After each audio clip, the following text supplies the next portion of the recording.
Hello, fellow witches of YouTube. My name is Blue Avalon, or the Gray Coyote, or Coyote, however you prefer to say that. Um, this is my first YouTube video ever. If you go to my channel, you will not see a single thing because I have never ever posted a single thing. I have always had YouTube only to follow fellow creators, as well as just personal interest. So this is again my first time at making a video. I am making a video in accordance to the hashtag 13 Nights of Samhain created by the Wild Witch. You will probably see me looking down quite a bit because I have notes made for myself in order to keep myself focused.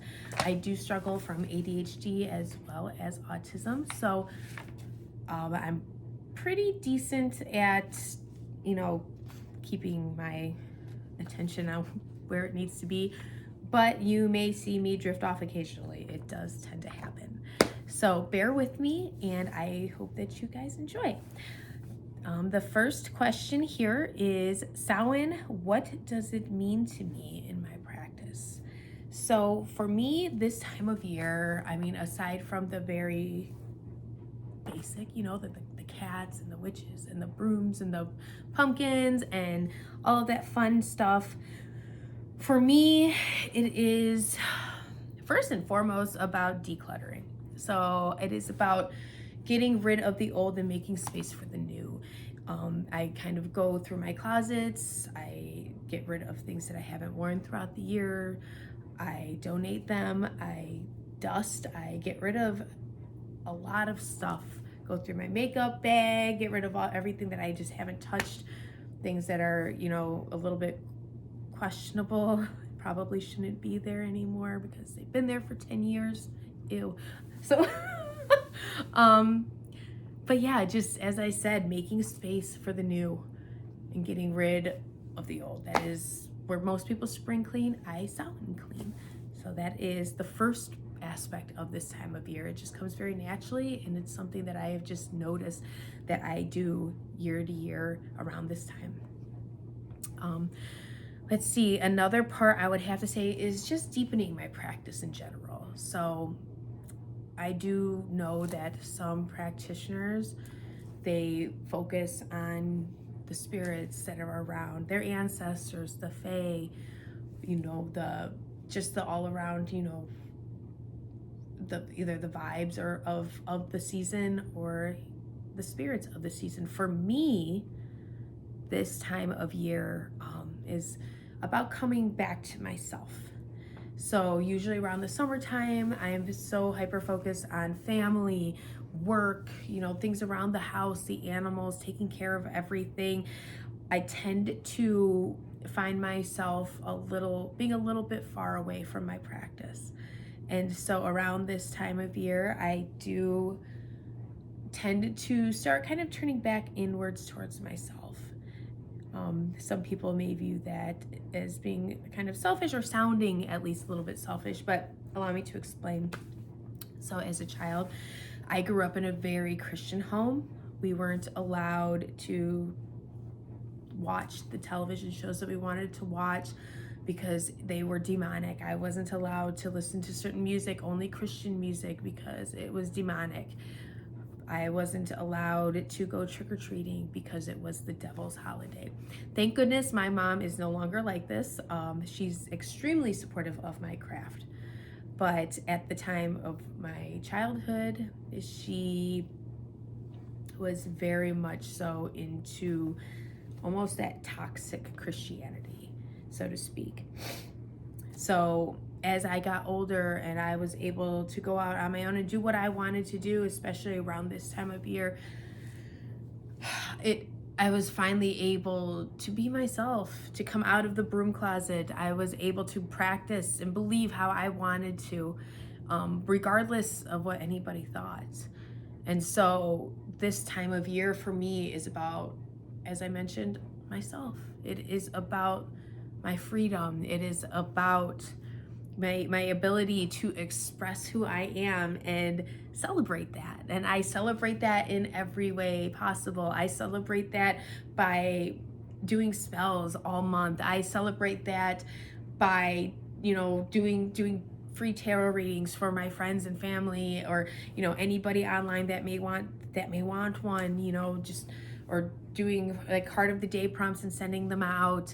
I do that on Samhain itself, on All Hallows Eve, and decorating and going out and scaring the neighborhood kids with my boyfriend in the front yard. Just being free, having no chains, having nothing holding me down, having nothing holding me back, and allowing myself to be wild in every way. So, and it's just that's something that means so much to me. This time of year means so much to me, and that is one of the main reasons why. So even while I do recognize the spirits of every culture, of every belief, of many beliefs, I recognize myself first. So, and my ability to be free. So next would be a cherished story or wisdom from somebody who has passed. For me, this would probably be from my father. When I was younger, my father and I were not able to see each other very much. And there was a point of time where I was living with his mother, my grandmother, for about a year. And he came around a little bit more often then. And we were behind a store. We would always go and we'd get those big bouncy balls, and we'd just bounce it, and then I'd catch it, he'd bounce it, I'd catch it, and I'd bounce it, and he'd catch it, just back and forth.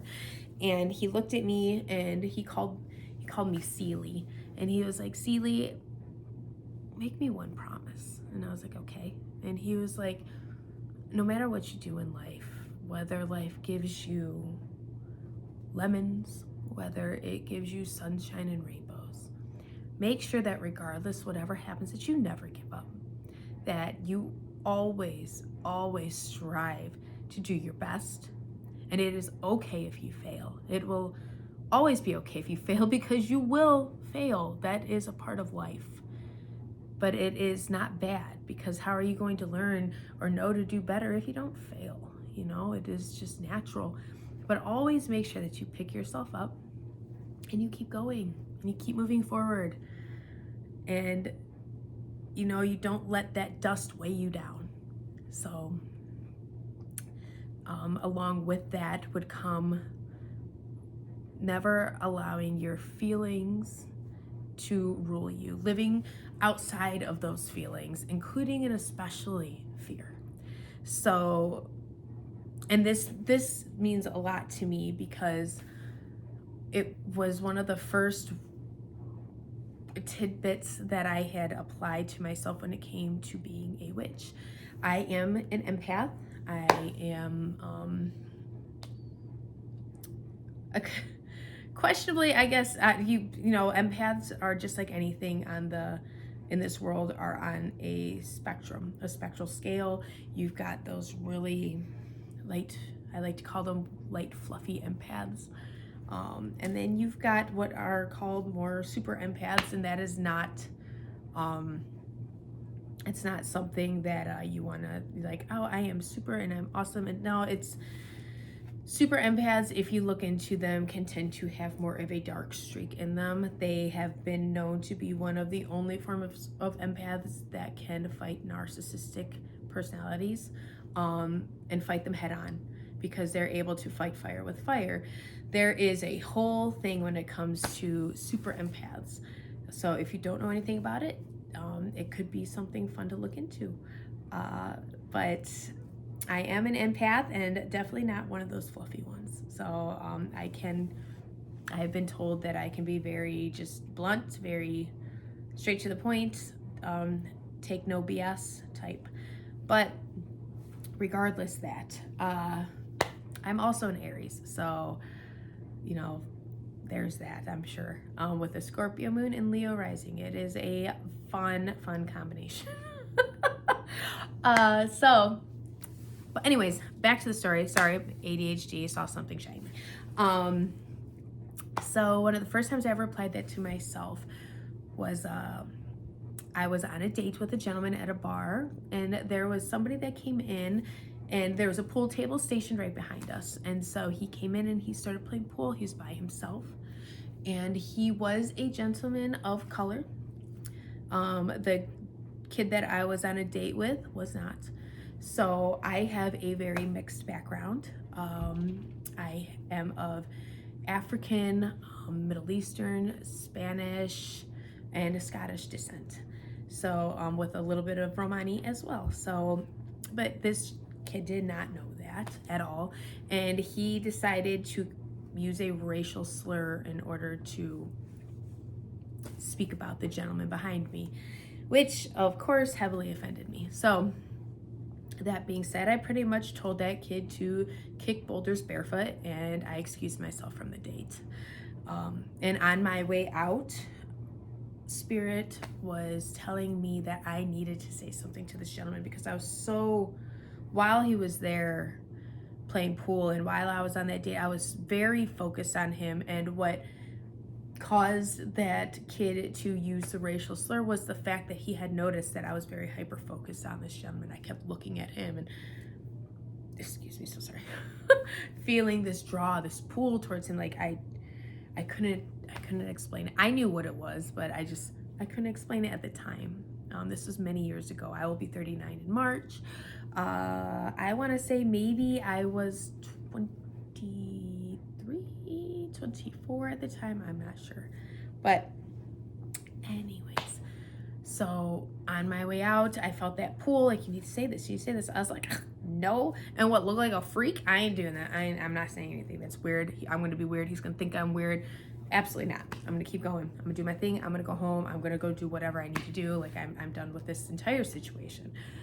But as we all know, Spirit can be very like, you need to do this. So I had to do it. And it was the first time I had ever done that. I stopped and I turned around. I was like, okay. And I tapped the gentleman on the shoulder, and he turned around and looked down at me, and I was like, come here. And he bent down, and I was just like, get over here. And I gave him a big hug, and I sat there hugging him, and I was like, I just have to tell you that you got this. And you're going to get through this. I know that it's a heavy time. I know that there's a lot of weight on your heart and on your soul, but you're going to get through this. You're going to push this, and you're going to persevere, because you need to, because you have a gift, because you're here for other people, not just yourself. And you got this. You got this. And then I got nervous, and I was like, okay, bye. And I left. So a few months later, anybody who has been in the dating scene, the online dating scene, I'm sure is very aware of Plenty of Fish, or POF. So I was on there, kind of whatever, scrolling, looking, seeing what was out there, fishing. And I got a message from this guy. He's like, oh my gosh, it's you. And I'm like, hello, who are you? And it was the gentleman that was playing pool. And I was like, oh my gosh, how are you? Like, how are things with you? And he was like, good. How did you know? And I'm like, how did I know what? And he's like, how did you know? How did you know that I was struggling, that I was going through a difficult time, that I needed to hear that? And I was like, well, and I explained everything to him. And he was like, I was going through such a hard time. I was having a really, really, really hard time at that moment in my life. And there was something, I didn't know what I was going to do. And I had nobody to talk to. I had nobody to get advice from. I had nothing and nobody. And here you are, just some random girl in a bar telling me about my life and what I need to do. And he was like, it came out of nowhere, and it was exactly what I needed. And on that day, learning to live outside of my feelings of fear and do the right thing helped me to be a stronger empath, helped me to be a stronger witch, and helped me maybe to save someone's life. Because, as I mentioned, he didn't know what he was going to do, and neither do I. So I'm glad that I applied that to the situation and to myself. So let's see. That leads me into the last and final prompt for this. This is the prompt of today, October 21st. And it is, what playlist or soundscape accompanies your Samhain celebrations?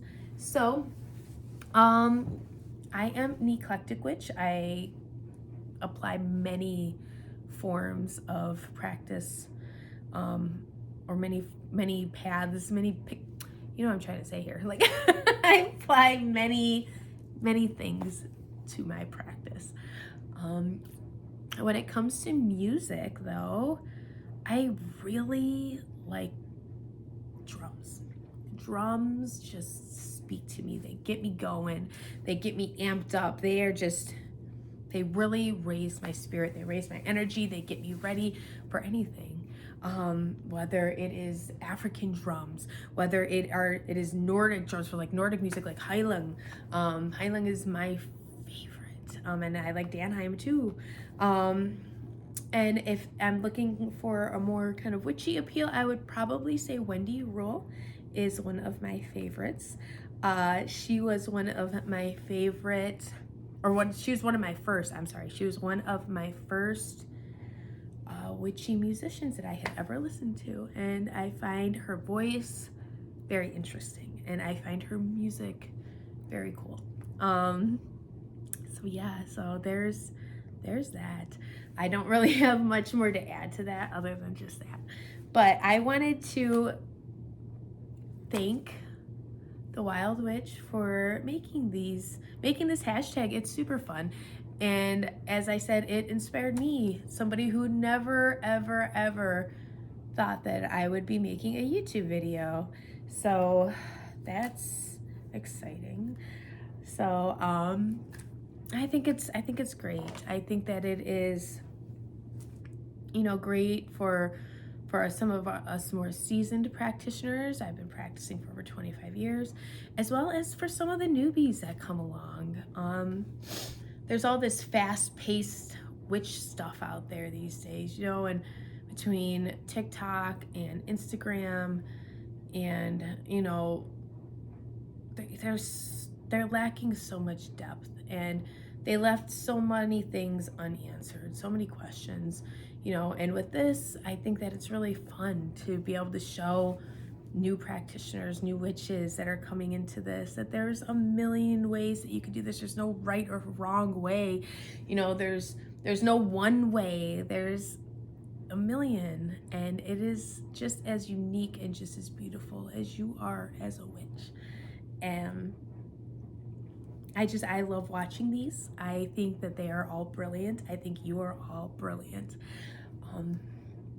And they're fun because you teach me some things. Even I, a witch who's been practicing 25 years. And I would like to think I have a pretty decent set of knowledge. Sometimes I know some things, but I will never know it all. And there's so much to learn with this. And it is all just so interesting and so fun and so beautiful. So thank you again. I hope you guys enjoyed this. Forgive me if it was weird and wonky. I am weird and wonky, so just as mine, name, the gray coyote, kind of describes, my life is chaotic just as much as my practice is. So I hope that I have more time maybe to make each video individual, unlike this one where I kind of had to pop them all into one. And I hope that you guys enjoyed it. Hope it wasn't too long. And again, like I said, thank you very much. And I look forward to watching all of y'all's videos.